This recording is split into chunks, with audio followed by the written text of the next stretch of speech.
साथियों नमस्कार।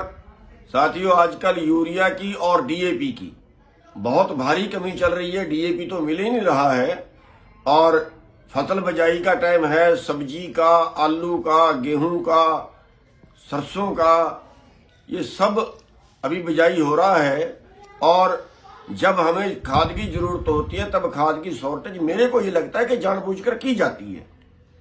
वरना कई साल से सिस्टम चल रहा है, कोई फैक्ट्रियों में खाद बढ़ना बंद थोड़ा ही हो गया। और अगर बंद हो गया तो फिर बाहर से मंगा लो। जब ये बाहर से गेहूं मंगा सकते हैं, बाहर से मक्का मंगा सकते हैं, खाद नहीं मंगा सकते क्या? बाहर से मंगा लेना चाहिए अगर नहीं है तो। यहाँ पे तो ये कमी मेरे को ये लगता है कि जानबूझ के पैदा की जाती है। और दूसरा, खाद के साथ जो देते भी हैं वो सल्फर लगा के, वो कोई दवाई लगा के, ऐसे मतलब ब्लैकमेल करके। तो ये बिल्कुल अन्याय और सरकार बिल्कुल आंखें मूंदे बैठी है जैसी सरकार नाम की कोई चीज नहीं है। और बिना अधिकारियों के मिली भगत के नहीं है। अधिकारियों की नाक के नीचे तो बिक रहा है सारा कुछ। जो भी कई तो फैक्ट्री वाले जो है वो डीलर को ही सल्फर लगा के देते हैं या कोई दवाई लगा के देते हैं। अगर आपको डीएपी चाहिए तो इतना ये भी लेना पड़ेगा हमारे से। और डीलर आगे जो है वो आगे लोगों को इसी तरह से देता है। तो सरकार को रोकना चाहिए। सरकार का इस पर कोई ध्यान नहीं है। और दूसरा, इनसे जो है वो एग्रीकल्चर वाले मिले हुए हैं, जान के ब्लैक करवाते हैं। जो खाद रखा है अंदर और ये कहते हैं हमारा सारा बिक गया और कोई जो है उसकी जांच पड़ताल नहीं है।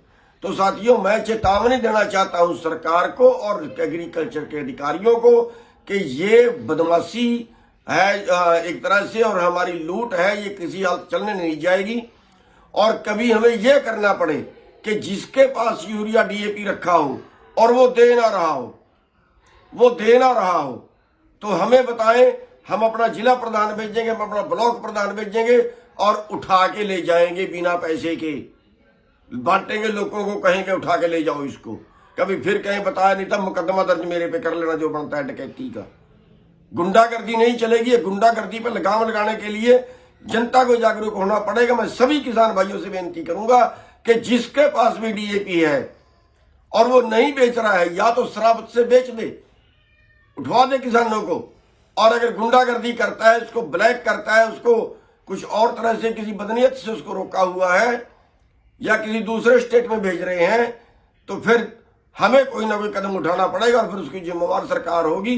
फिर हमारे पे लाठियां चलेंगी, फिर हमारे पे मुकदमे बनेंगे, उसकी जिम्मेवार सरकार होगी। हम तो भुगत लेंगे जो कुछ होगा, लेकिन हमें यह कदम उठाना पड़ेगा कि बिना पैसे के उठवाएंगे लोगों को। तो इसलिए मेरी चेतावनी है कि इसमें तुरंत सुधार करें। धन्यवाद।